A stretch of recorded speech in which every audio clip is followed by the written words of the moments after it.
Igisirikare cya Chad kigambye intsinzi ku barwanya ubutegetsi nyuma y'ibyumweru by'ubushyamirane bwaguyemo Perezida Idriss Deby.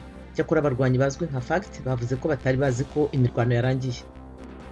Amato 50 yapakiye abimukira barenga 1400 abenshi baturuka muri Afurika bururukiye mu kirwa cya Lampedusa cy'Ubutaliyani ejo ku cyumweru. Tunisia yaratangiye icyumweru cy'ingamba nshya zo kwirinda virusi ya corona cyahuriranye n'umunsi mukuru wa Eid. Igihugu cyabaruye abantu 329 banduye n'ibihumbi 11,400 bapfuye. Umushinga uterwa inkunga n'umuryango w'Uburayi bwiyunze ugamije kumurika imidugudu mu nkengero za Cairo mu Misiri urafasha abaturage kubona amahirwe mu by'ubukungu bahageza ba mukerarugendo bamenya ibiribwa byabo, ubukorikori n'imibereho yabo.